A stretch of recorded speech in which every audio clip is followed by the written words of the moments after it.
Chapter 17. The Search for the Murderer. Then our fear for Sir Henry became greater than our terror. Holmes and I fired our revolvers together.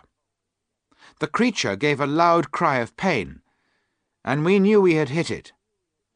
But it did not stop and ran on after Sir Henry. When we heard the cry of pain, our fears disappeared. This was no supernatural hound.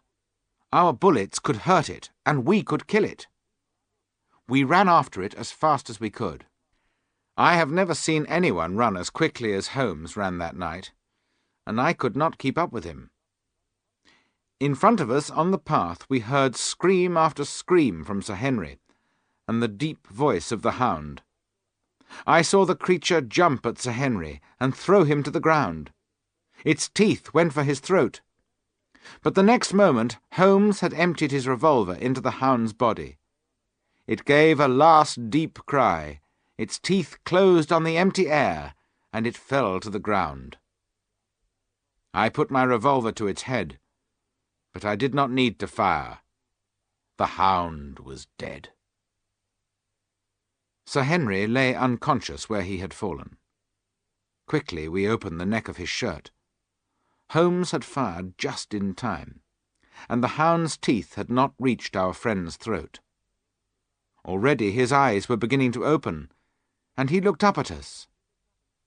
"My God," he whispered. "What was it? What in heaven's name was it?" "It's dead, whatever it was," said Holmes. "We've killed the family ghost forever." The creature that lay before us was as large as a small lion. Its mouth and teeth were huge. They shone with blue flames. There were rings of blue fire round its cruel eyes, too. I touched the hound's burning coat. When I held up my hand, it too seemed to be on fire. "Phosphorus," I said. "That is why the hound appears to burn in the dark.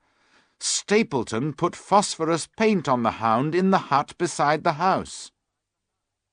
But Holmes was thinking more about Sir Henry than about Stapleton's cleverness.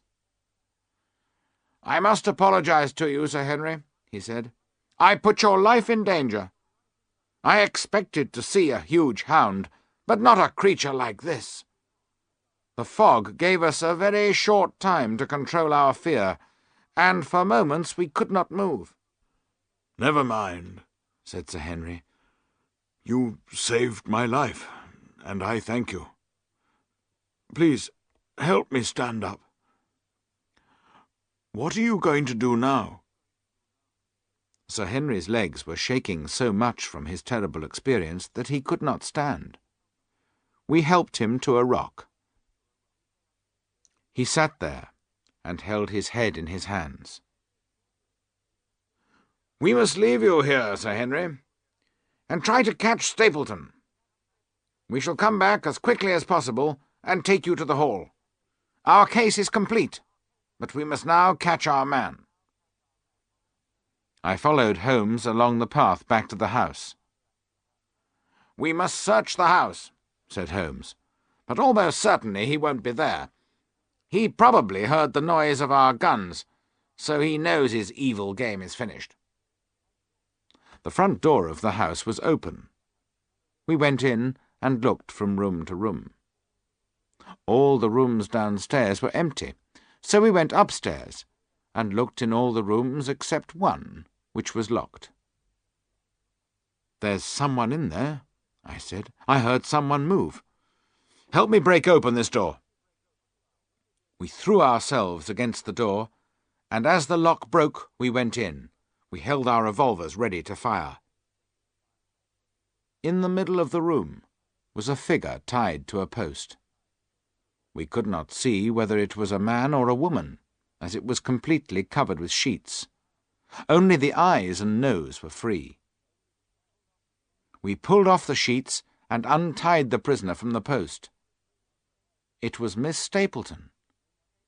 As we untied her, we could see long red bruises across her neck. "That cruel devil Stapleton has beaten her," Holmes said. "Put her into a chair."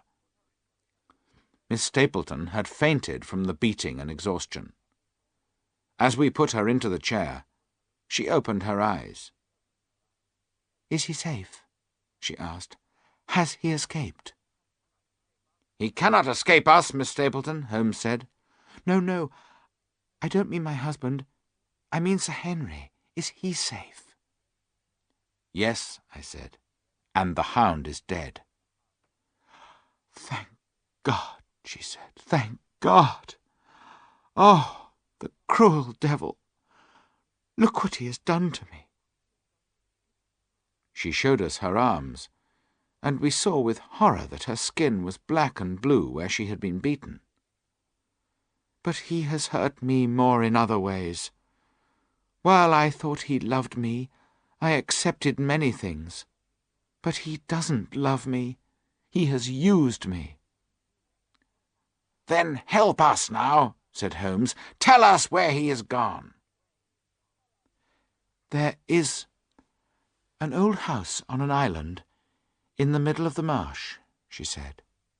"He kept his hound there. He also had the house ready in case he needed to escape. He will be there, I'm sure." "Nobody could find his way into the Grimpen Marsh in this fog tonight," said Holmes, looking out of the window. The fog lay like white wool against the glass, and we knew we could not try to follow him until it cleared. We decided to take Sir Henry back to Baskerville Hall. We had to tell him everything about the Stapletons, and he was deeply hurt when he heard the truth about the woman he loved. The news that she was married, and the awful fear he had experienced, brought on a fever. We sent for Dr. Mortimer, who came and sat with Sir Henry throughout the night. On the following morning, Miss Stapleton took us to the path through the marsh. The fog had lifted, and she showed us the sticks which she and her husband had put in to mark the way. We followed them through the marsh, which smelled of dying plants. The wet ground pulled at our feet as we walked. From time to time, one of us stepped from the path and sank up to his waist in the marsh. One man on his own could not hope to escape the pull of the marsh. Without help, he would sink to his death. But we did not find any sign of Stapleton. We searched and searched without success. There is no doubt that he lost his way in the fog and sank in the marsh.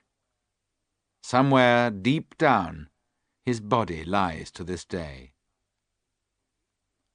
We reached the island Miss Stapleton had described and searched the old house. "This place tells us nothing that we do not already know," said Holmes.